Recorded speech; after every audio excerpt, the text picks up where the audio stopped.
প্রমেন্দ্র মিত্রের ক্লাসিক গল্প মাহুরি কুঠিতে এক রাত এটা কিন্তু শুধু একটা ভূতের গল্প নয়, একদমই না। এটা আসলে সাসপেন্স আর সাইকোলজিক্যাল খেলার একটা মাস্টার ক্লাস। চলুন এই অসাধারণ গল্পটার গভীরে যাই আর দেখি কিভাবে ভয় আর মজা মিলেমিশে একটা দারুণ ব্যাপার তৈরি করেছে।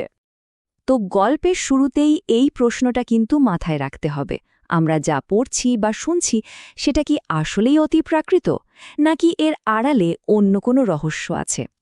এই প্রশ্নটাই কিন্তু পুরো গল্পের আসল চালিকা শক্তি। গল্পের শুরুটা খুব চেনা মনে হতে পারে, তাই না? দুই বন্ধুর মধ্যে তর্কাতর্কি হচ্ছে, ভূত আছে কি নেই। কিন্তু কেই বা জানত যে এই সাধারণ একটা তর্ক থেকেই এমন একটা অসাধারণ ঘটনা ঘটে যাবে? দেখুন, এখানেই কিন্তু পুরো গল্পের ভিতটা তৈরি হয়ে গেল। একদিকে আমাদের কথক, যিনি একদম যুক্তিবাদী, তার একটা শহুরে অহংকারও আছে, আর অন্যদিকে আছে বিমল, যে সোজাসুজি তাকে চ্যালেঞ্জ ছুড়ে দিচ্ছে। এই যে দুটো একেবারে আলাদা দৃষ্টিভঙ্গি, এদের সংঘাতটাই গল্পটাকে এগিয়ে নিয়ে যাবে। আর এই একটা লাইন, এটাই হলো গল্পের টার্নিং পয়েন্ট। এটা আর কোনো সাধারণ তর্ক রইল না, এটা হয়ে গেল একটা সরাসরি চ্যালেঞ্জ। বিমলের এই বাজিটাই কথককে ঠেলে দিল এক সাংঘাতিক অভিজ্ঞতার দিকে। আর এখান থেকে বন্ধুর সঙ্গে যে তাত্ত্বিক তর্কটা চলছিল, সেটা হঠাৎ করে কথকের জন্য একটা কঠিন বাস্তবে পরিণত হল। পরিস্থিতিও অবিশ্বাস্য দ্রুত পাল্টাতে শুরু করল। এই টাইমলাইনটা একবার দেখুন, কি ভীষণ দ্রুত ঘটনাগুলো ঘটছে। একটা সাধারণ তর্ক থেকে শুরু, আর মাত্র কয়েকদিনের মধ্যে কথক নিজেকে আবিষ্কার করলেন এক গভীর রহস্যের একেবারে কেন্দ্রে, যা তাকে টেনে নিয়ে যাচ্ছে সেই অভিশপ্ত মাহুরি কুঠির দিকে। এখানে গল্পে প্রথম বড় ধাক্কাটা আসে। জানা যায় বিমল শুধু অসুস্থ নয়, সে আসলে মারা গেছে। আর কিভাবে? সেই মাহুরি কুঠিতেই নাকি একটা উঁচু জায়গা থেকে রহস্যজনকভাবে পড়ে গিয়ে। স্বাভাবিকভাবেই কথক বন্ধুর মৃত্যুর জন্য নিজেকে একটু হলেও দায়ী ভাবতে শুরু করেন। তো এই অপরাধবোধ আর বন্ধুর কাছে করা প্রতিজ্ঞা, এই দুটো মিলিয়ে কথক একা একাই ঢুকে পড়লেন সেই কুখ্যাত ভুতুরে বাড়িতে। আর এখান থেকেই গল্পের সবচেয়ে রোমাঞ্চকর, মানে সবচেয়ে ভয়ের অংশটা শুরু হচ্ছে। পরিবেশটা একবার কল্পনা করার চেষ্টা করুন তো। একটা ভাঙাচোরা পরিত্যক্ত বাড়ি, যেখানে ঘরগুলো গোলকধাঁধার মতো, এক ঘর থেকে আরেক ঘরে যেতে গেলেই পথ হারিয়ে ফেলার জোগাড়। এই পরিবেশটায় কথকের একাকিত্ব আর অসহায়তাকে যেন আরও কয়েকগুণ বাড়িয়ে তোলে। আর এরপর শুরু হলো আসল খেলা। একের পর এক অদ্ভুত সব ঘটনা। এই শব্দগুলো কিন্তু শুধু ভয় দেখানোর জন্য নয়, এর পেছনে একটা প্ল্যান ছিল। প্ল্যানটা হলো কথকের যে যুক্তিবাদী মন, সেটাকে ধীরে ধীরে ভেঙে দেওয়া। আর প্রত্যেকটা ঘটনায় সাসপেন্সকে যেন একটা নতুন লেভেলে নিয়ে যাচ্ছিল। এই সব ভৌতিক ঘটনার মধ্যেই হঠাৎ একটা বাস্তব প্রমাণ পাওয়া গেল।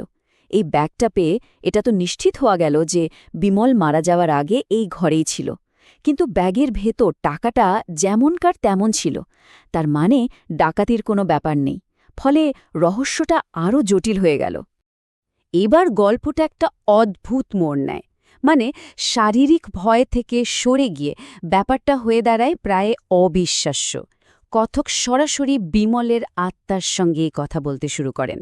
এটা কিন্তু ভূতের গল্পের চেনা ছককে একদম বদলে দেয়। তথাকথিত ভূতটার প্রথম কথাগুলোই শুনুন। শুরুতেই একটা অদ্ভুত শর্ত জুড়ে দেওয়া হলো, আলো জ্বালানো যাবে না। এই শর্তটাই পুরো কথোপকথনের রহস্য আর উত্তেজনা ধরে রাখে, আর কথককে বাধ্য করে অন্ধকারের মধ্যেই থাকতে। আর ঠিক এখানেই গল্পটা একটা অদ্ভুত মজার দিকে মোড় নেয়। অন্য আত্মাদের আটকে থাকার কারণগুলো এতটাই হাস্যকর যে ভয়ের পরিবেশটা কেমন যেন একটু হালকা হয়ে যায়। এটা আসলে একটা সূক্ষ্ম ইঙ্গিত ছিল যে যা ঘটছে তা হয়তো ততটা ভয়ঙ্কর নয় যতটা মনে হচ্ছে। ব্যাস, এবার আমরা গল্পের ক্লাইম্যাক্সে চলে এসেছি, যেখানে কিনা একটা মাত্র অদ্ভুত শব্দ পুরো ভুতুরে আবহটাকে এক মুহূর্তে ভেঙে চুরমার করে দেবে। গল্পের একেবারে চূড়ান্ত মুহূর্ত এটা।